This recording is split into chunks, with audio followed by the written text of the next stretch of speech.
motion is attached to sight in this kingdom.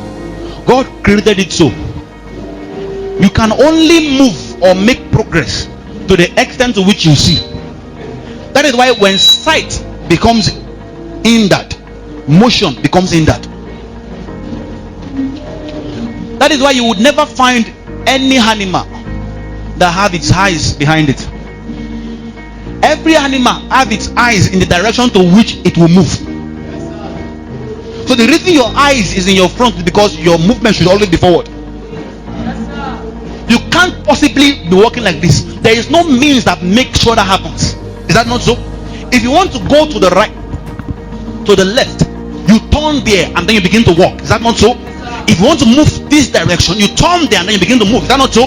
That is how God wired it so that to move, progress is always attached to what you see.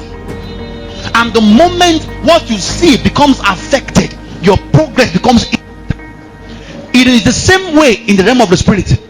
So much so in Jeremiah, after God has showed Jeremiah that wonderful vision, God will still ask Jeremiah, what do you see? What seest thou? I've shown you the things I will do through you. I've shown you the things I will make through your life. But you see, your spirit man or your body, everything in you cannot be geared to move towards it if you don't see. So it is one thing for you to hear, is another thing for you to see. So before God does anything great to anybody, what he does is to show them what he's going to do. If God will make you great, he will show you that greatness. It is what he shows you that prompts you to move. Are you getting what I'm talking about? It is what he shows you, the vision that you see, that prompts. Are you getting about now? Follow me. I'm saying this for a reason. So when Jeremiah says, I see a rod of an almond tree, God said, you have seen correctly. You have seen correctly. Do you know, up until now, the meaning of the rod of an almond tree is not given. Up until now, we have no idea what the rod of an almond tree means. God did not explain it. Jeremiah did not explain it. But it's not your business too. No, he saw correctly. Do you understand what I'm talking about now? That's all we know. He saw correctly.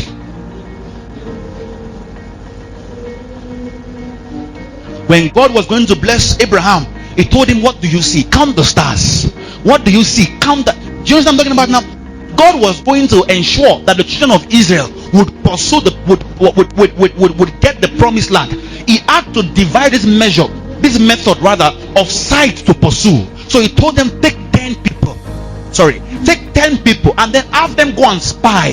The spying there was a system. Go and see what you are going to take.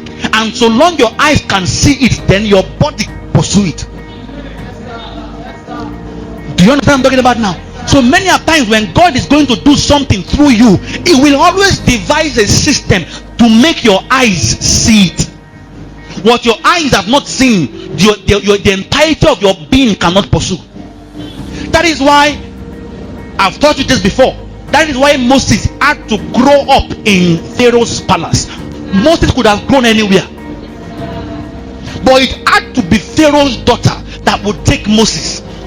Moses had to grow up in Pharaoh's palace, because if he had grown up with the Israelites, those guys grew up in captivity. Those guys grew up in oppression. All they saw from when they were born to this point of their life is oppression, captivity. They had no idea what freedom tasted like. They had no idea what good food felt like. They had no idea what honey felt like. They had no idea what milk felt like. And God realized that if I should make this guy grow among them, when I come to him and tell him that you will take the children of Israel to a land flowing with milk and honey, it will be difficult for him to picture it.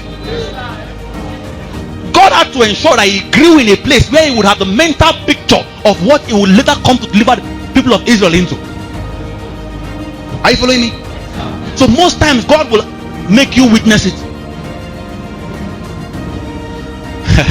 God will devise means to ensure you witness it.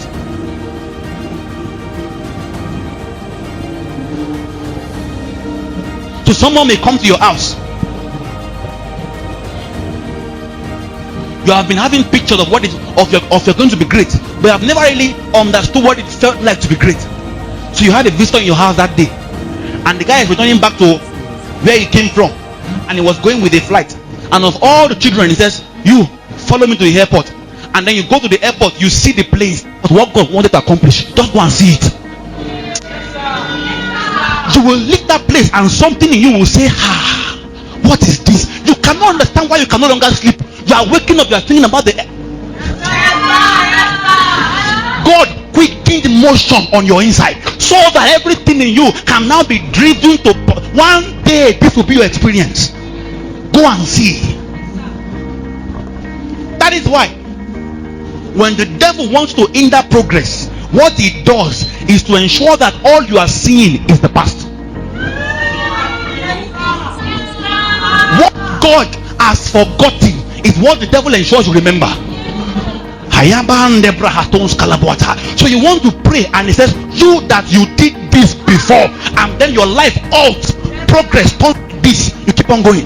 So you might enter a new day, you are still in 2005. I hope you know that whenever you pray for sight, what you are really praying for is light. Yes, what make we see to the degree to which we have light? Our eyes can be open, but you see, light is what affects sight.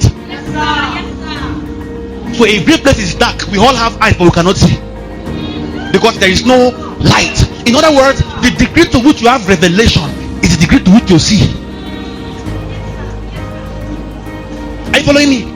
Is the degree to which you see. And in Genesis, the Bible says the purpose for which he gave light was to discern between seasons. That's the reason to which he gave light. The reason he gave light wasn't to tell the difference between there is that, but that there is a more motivation behind God's creation of light. That the reason he introduced light was to tell the difference between seasons, times, and what now? And seasons. In other words, the light under you determines the season you are under. So we may be in 2021, but the light you are under is 2005.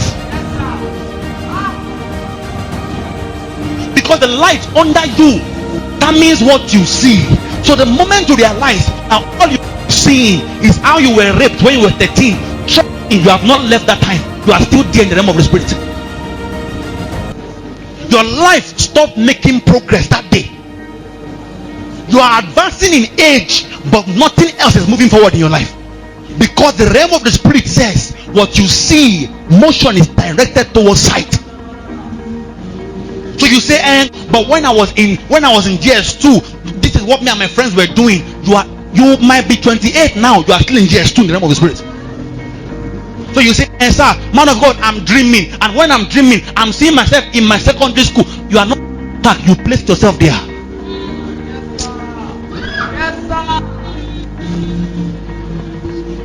You place yourself there, and your life will refuse to make progress. You will wonder why everybody is moving forward and you remain in a spot. Nothing is moving. It is a spiritual principle. You only make progress to the extent to which you can see.